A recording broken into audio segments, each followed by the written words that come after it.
Okay, guys, here we go. So, it comes. Here are the instructions that came with the kit. I would recommend you read these, look through these before you start putting this system together. I made that, like I said, I made that mistake putting this together the first time assembling this. Ran into a few little bumps, and I'll point those out to you, like I've already done. But as we go along. But anyway, read these before you put your gun together. Oh, first things first. Now I've already checked this, but I want to let you guys know, always check your gun, make sure it's unloaded before you start working on it. As you can see, this chamber is empty, but that's always a first. That's kind of a duh moment, but there have been more people killed with unloaded guns than should have been. So we know how that goes. But anyway, so what we're not going to use, again, we're not going to use angle piece. So I'll set that aside. Just get rid of all the extra parts we don't need, or I'm not going to use. I am not going to, for now, use that. I will set that aside. Okay, first things first. Let's put this reinforcement bracket in this Tapco stock. So you got to give it a little bit of a squeeze, and it's got channels in here. You'll see that it fits in. Oh, I take that back. That's actually, let's not do this first. Remember correctly. You actually have to put your heat shield in. So, but anyway, it just pretty much just slides in, and leave it slightly up at the back. And I'll push it in and push it down. And make sure it seats good here at the back, and it's seated good in the front. So we got a good seat in there, so it fits well. Now your bracket goes in. The reason being is this tab here on this reinforcement fits over this heat shield. So let's put this sucker in, and I just go up through the bottom. Install this.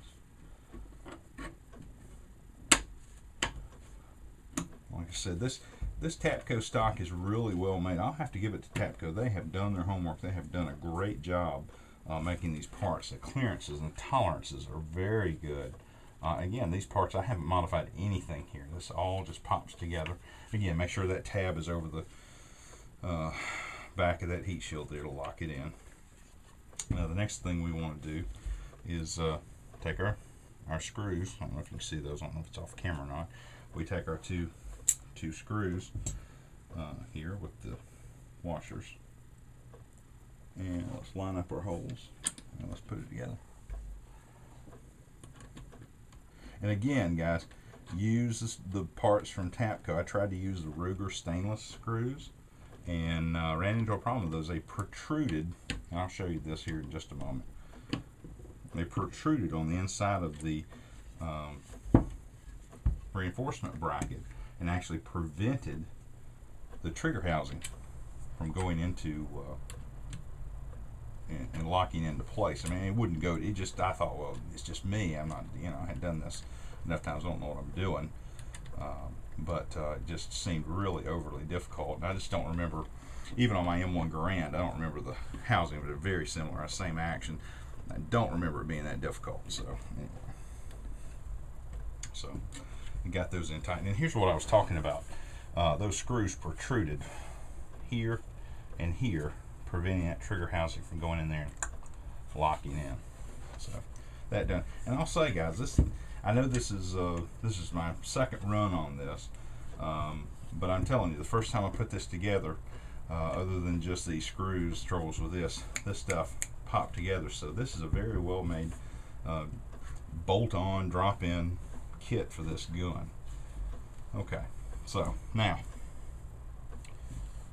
let's put on, and it says to put a light coat of lubricant on here. I wouldn't put much. Let's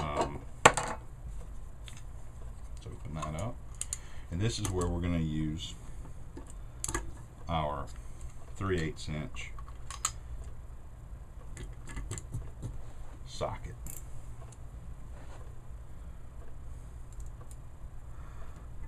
And again, guys, be careful when you're putting this in, because it is plastic. This is molded plastic.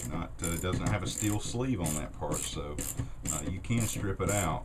I really think you'd have to really try to crank down on it though to strip it. but just get it nice and there we go. That's good enough right there, nice and tight. Okay, socket came off. That. All right, set that aside. We won't need that again. And we next, let's see. Okay, so there you go. We're getting there. Next thing is the stock, and again, I'm choosing the straight because I'm going to run a scalp setup with this.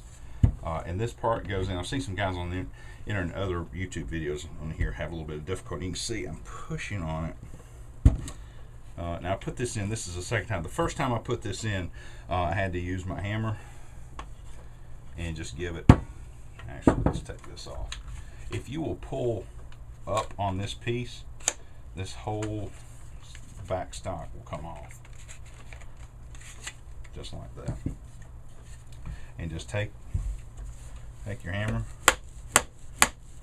and it'll bottom out, and your holes line up really well. I don't know if you can see, you probably can't see that, but everything so far, guys, has lined up really well. Now, I'm going to run a single sling setup on this, maybe do a little bit of run and gun. One thing, I thought this kit came with the stud that goes in the back. It does not. That's not Tapco's fault. That is my fault for not reading well enough. It's not that big a deal, as you'll see here in just a minute, but that stud basically replaces one of these nuts. It just goes right there. So I'm going to get that ordered and swap that out here. But for now, I'll just go ahead and install the standard stock screws. So anyway, I've seen some guys on other videos have to use an Allen head, not Allen head, use a Phillips and actually drive that in. I can tell you, pop. Mine, I don't know if it's the hardware or the molding or what they had, but I'm just telling you, mine, I didn't have to do that. It went in lickety split. I say that. Pop. That's as difficult as it is. But you know, like I said, I've seen some guys have to pop them in. If you got to do that, I guess you do. But anyway, so this is a 1/8 bit Allen. It just slides in. And again, everything lines up really well. I can already feel it. It's already threaded. I'm gonna tighten that up, and I'm gonna go shoot this thing, guys. And if some of this stuff shoots loose, I've got a little purple Loctite I use. I'll put some purple Loctite, or if I need something stronger, I can. But I'll try the lightest thing, the lightest Loctite I can. Put that in just to give it a little more grip. But we'll see if I need that later on. Again, don't need that at this point. You can see how quickly this is going together. Now, again, I've gone through this one time, taking it apart and put it back, but it's I mean, it's pretty straightforward, guys. There's not a whole lot to this. Again, I'll go ahead and pull straight down on this. I say that. There it goes, and it just pops on. That's all there is to it. Short length of pull, long length of pull. There's 6 positions in here, so that's one of the things that I really dig about this setup. But anyway, all right, that's it, guys. I mean, that's it. I mean, it's pretty much put together. Other than let's put the gun in the stock and give it a function test. Okay, that's bottomed out, nice and tight. All right, the part again. Here's the part that gave me trouble, only because I tried to use the stock screws. Use the Tapco pieces. One thing I do want to point out. I had to take my Dremel and open this up back here. So, on a 5-star basis, I'd have to give this a 4.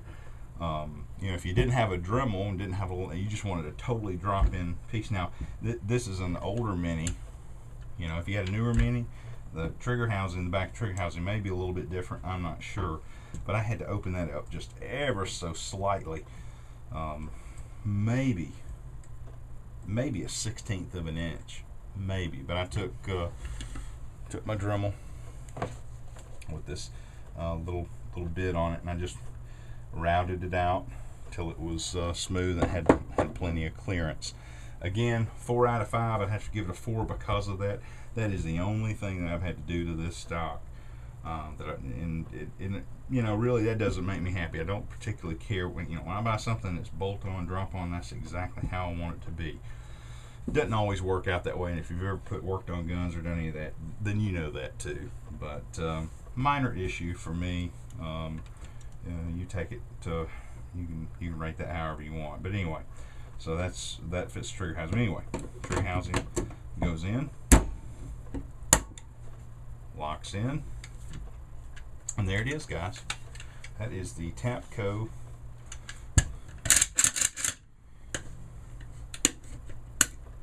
everything functions. Everything functions on the gun. Again, I'll show you how difficult it is, or how easy it is, however you want to look at it, to mount this forward grip.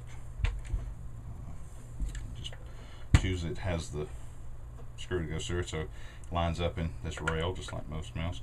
Pick a spot, whatever feels comfortable to you. Oh, gotta switch that around. Whatever feels comfortable to you. You'll have to get the gun and try different positions and see what feels good to you. See what feels right. If you want to run a vertical grip, again, that's the beauty of this stock. If you don't want to run a vertical grip, hey, just slap this bottom rail back on. You know, pretty cool. Pretty cool. Tapco did the research, did their homework on this pretty well. The only thing I wish, and I may come back later if I want to run a light, maybe put a rail here to run a light off of or something, but not right now. And there you go. That's it. Oh, I wanted to show you also quick function test.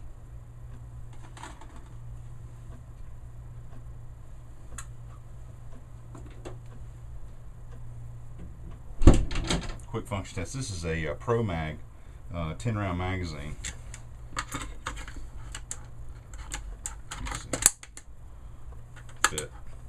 Fit and function.